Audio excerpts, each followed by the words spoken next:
দেখো, আমরা দুটো রিভিউ ক্লাস করেছি। একটা সি এর ক্লাস করেছি রিভিউ, আর একটা করেছি পাওয়ার পয়েন্টের।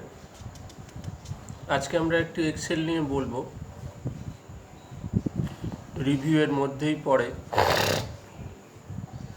তিনটে সেট হয়ে গেছে আমাদের প্রশ্ন উত্তর করা, তারপরেও যাতে আমরা ঠিকঠাক মতন করি, মাঝে মাঝে রিভিশন দেওয়া। স্কুলে থাকলে তো রিভিশন হতো, এখন যেহেতু স্কুলে নেই তাই ভিডিওর মাধ্যমে আমরা চেষ্টা করছি রিভিশন করার। ওভারভিউ আমরা করব এক্সেলের ওপরে। যেমন এক্সেল হলো একটা অ্যাপ্লিকেশন সফটওয়্যার, যেটা আমরা স্প্রেডশিট সফটওয়্যার বলছে বইয়েতে। স্প্রেডশিট সফটওয়্যারও একই ব্যাপার।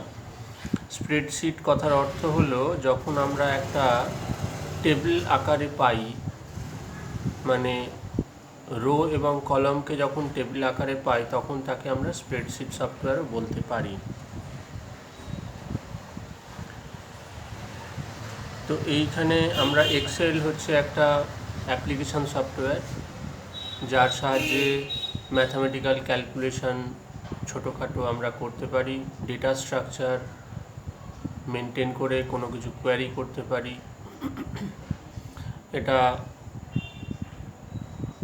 অফিস প্যাকেজের অন্তর্গত। মাইক্রোসফট অফিস, মাইক্রোসফট মানে এমএস অফিস যাকে বলা হয়।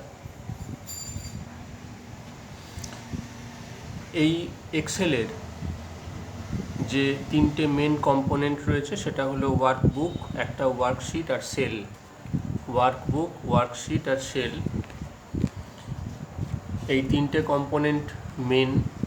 এই তিনটে কম্পোনেন্টকে দিয়েই আমরা কাজ করি বা নিয়ে কাজ করি। এবার এটা আমরা পড়ছি এক্সেল 2007, তার মানে এমএস অফিস 2007-এ যদি যাই তাহলে সেখানে এক্সেল 2007 আমরা পাব, এবং সেখান থেকে আমরা কাজ করতে পারবো।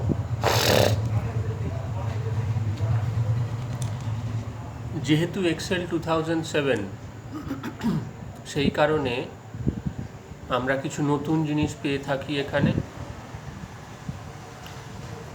যেমন 2003-তে আমাদের প্রথম পাওয়া, 2003-তে আমরা যখন ফাইল করতাম অ্যাপ্লিকেশানকে কেন্দ্র করে বা অ্যাপ্লিকেশানের সাহায্যে, তখন এর এক্সটেনশান নেম হতো .xls, কিন্তু 2007 থেকে এর এক্সটেনশান নেম বদলে হলো .xlsx, মানে একটা এক্স যোগ হলো। কারণ কি, এখানে আমরা XML-কে কাজে লাগাতে পেরেছি খুব ভালোভাবে, এবং তাতে আমাদের সাকসেস এসেছে। তো এখানে অ্যাক্টিভ সেল সম্বন্ধে বলেছে, তাহলে এটা গেল 2007-এর একটা দিক। আর একটা দিক হচ্ছে এখানে আগে 2003 পর্যন্ত আমরা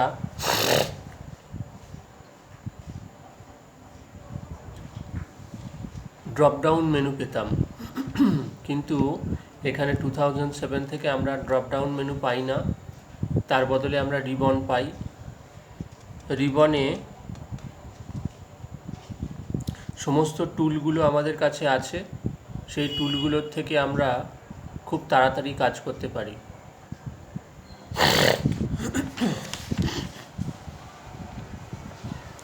যে টুলগুলো আমাদের সব সময় প্রয়োজন হয় কাজের জন্য, সেই টুলগুলোর কথা আমরা বলি, এবং সেই টুলগুলো রিবনের কনসেপ্টটা এসেছে এই কারণেই যে ড্রপডাউন মেনুর থেকে সেই টুলগুলোকে অ্যাক্সেস করতে বা সেই অপশানগুলোকে অ্যাক্সেস করতে 2 থেকে 3খানা মানে ডিপ্রেশন করতে হয়, কি প্রেস করতে হয়। তো সেই কি প্রেস করার ফলে যে সময়টা যায়, সেই সময়টা যাতে না যায় তার জন্যে এই রিবন সিস্টেম, এবং এই রিবনের ফলে আমরা ওই টুলগুলোকে সরাসরি অ্যাক্সেস করতে পারি এবং তাড়াতাড়ি কাজ করতে পারি, এতে আমাদের সময়টা বাঁচে।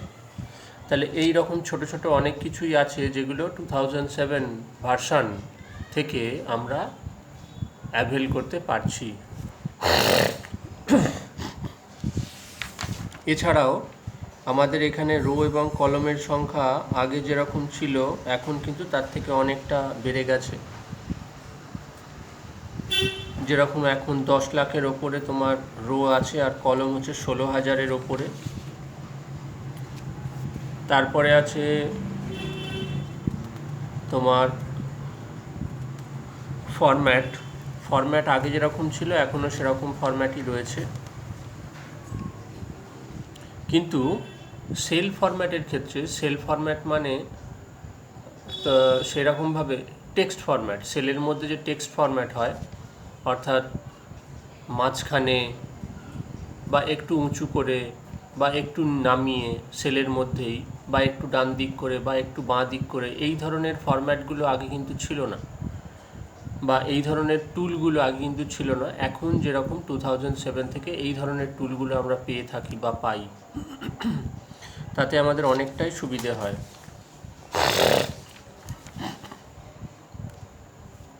এরপরে আছে ওয়ার্ড র্যাপিং তো আমরা জানি, নোটপ্যাড থেকে আমরা র্যাপ শিখে এসেছি, নোটপ্যাড থেকে বা ওয়ার্ডপ্যাড থেকে। নোটপ্যাড বা ওয়ার্ডপ্যাডে যখন আমরা লিখতাম তখন কন্টিনিউয়াস লেখা হয়ে যেত, লেখা হয়ে যাওয়ার পর আমরা যদি টেক্সটটাকে দেখতে চাইতাম তাহলে কিন্তু টেক্সটটা আমরা দেখতে পেতাম না যতক্ষণ না স্ক্রল করাতাম, হরাইজেন্টালি অথবা ভার্টিক্যালি, যখন যেরকম দরকার হতো। তাহলে এই স্ক্রল না করিয়ে যদি আমরা টেক্সটকে আমরা র্যাপ করতাম তাহলে র্যাপিংয়ের মাধ্যমে ওই টেক্সটটা একটা স্ক্রিনের মধ্যে আমাকে দেখিয়ে দিত। তাহলে এই যে ব্যাপারটা, এটা আমরা অনেক দিন আগেই পেয়ে গেছি এবং তার ফলে আমাদের সুবিধেও আছে। তারপরে আসছে ফ্রিজের ব্যাপারটা। ফ্রিজ, আমরা অনেকগুলো কলমকে নিয়ে যখন কাজ করি তখন আমাদের প্রয়োজন হয় ডেটা এন্ট্রি করার। এবার ডেটা এন্ট্রি করার পর যখন আমরা অনেক ডেটা এন্ট্রি হয়ে যায়, অর্থাৎ রো হিসেবে যখন ডেটা এন্ট্রি হতে থাকে তখন একটা সার্টেন লিমিটেশনের পর, মানে সার্টেন নাম্বার অফ রোয়ের পর সেটাকে আর দেখতে পাই না, কারণ স্ক্রল করে যায়, না হলে নতুন রো আসতে পারে না। তো এই ধরনের যদি স্ক্রল করতে থাকে তখন ওপরের যে হেডিং রোটা আছে সেই হেডিং রোটা স্ক্রল করে চলে যায় ভেতরের দিকে বা আমরা দেখতে পাই না। ওই রোটাকে সামনে রেখে বা ওই রোটাকে রেখে আমরা যদি ডেটা এন্ট্রি করতে চাই তাহলে কিভাবে করব, তখন এই ফ্রিজিংয়ের প্রশ্ন আসে। একটা রোকে টোটাল যে হেডার রোটা রয়েছে সেই হেডার রোটাকে আমরা টোটালি ফ্রিজ করে দিলাম, তাহলে সেটা সবসময় স্থির থাকলো, বাকি রোগুলো স্ক্রল করতে থাকলো, তাহলে আমাদের ডেটা এন্ট্রির সুবিধে হয়। এরপরে আছে আন্ডারস্ট্যান্ডিং ফাংশন। আমরা অনেক ফাংশনই দেখেছি। ফাংশন আর কমান্ডের মধ্যে পার্থক্য আছে, সেটা আমরা বলে দিয়েছিলাম। কমান্ড শুধু একটা ওয়ার্ড যা দিয়ে একটা নির্দিষ্ট কাজ হয়, ফাংশনও একটা ওয়ার্ড, তার সঙ্গে একটা প্যারেনথেসিস আছে, সেটার জন্য একটা নির্দিষ্ট কাজ হয়। কিন্তু ওয়ার্ডের ক্ষেত্রে যেটা বলা আছে ফাংশন বা লাইব্রেরি ফাংশনের মধ্যে সেইটুকুনি কাজ হবে। আর যদি ফাংশন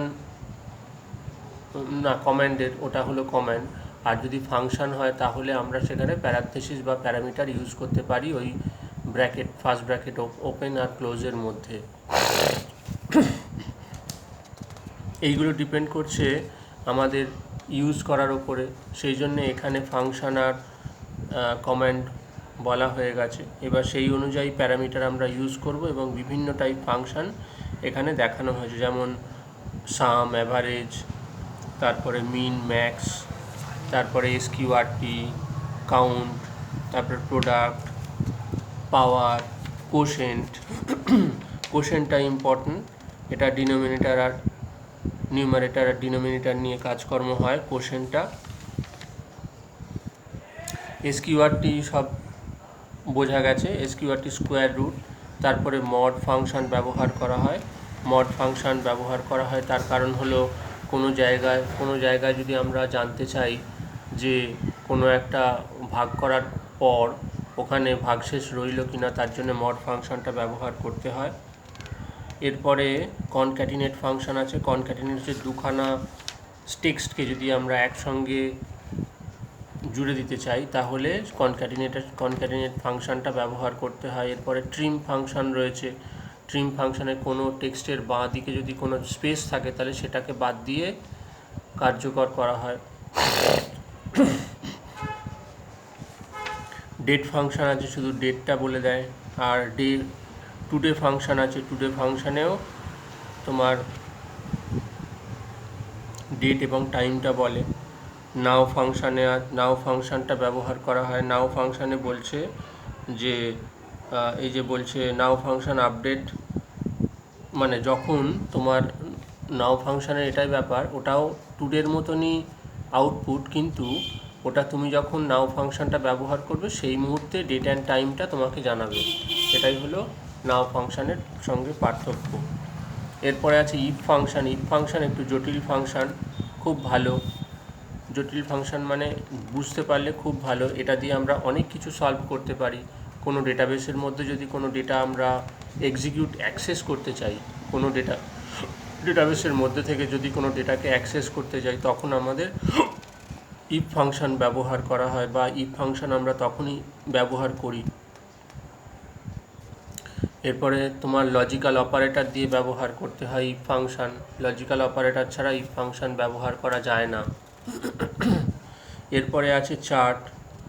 তারপরে আছে ইফের মধ্যে আবার নেস্টেড ইফ রয়েছে। একটা ইফের মধ্যে যদি আরেকটা ইফ আমরা দিই, বা একটা ইফের সঙ্গে যদি আরেকটা ইফ থাকে, তখন তাকে আমরা নেস্টেড ইফ বলি। তার মানে একটা ইনার লুপ আর একটা আউটার লুপ একই প্রোগ্রামের মধ্যে যদি থাকে, তখন তাকে আমরা ওইটাকে নেস্টেড ইফ বলি বা নেস্টেড লুপ বলি। আচ্ছা, এখানে চার্টের ক্ষেত্রে বলা হয়েছিল যে চার্ট যদি ক্রিয়েট করতে হয় তাহলে একটা ডেটাবেস লাগে, এবং স্ট্রাকচার ওয়েতে ডেটাবেসটা যেন থাকে, সেই ডেটাবেসের ওপরে নির্ভর করে আমরা চার্ট তৈরি করতে পারি। এবার বিভিন্ন রকমের চার্ট আছে, সেগুলো আমরা দেখে নিয়েছি। এইটা মোটামুটি ওভারভিউ হলো তোমার মাইক্রোসফট এক্সেল 2007।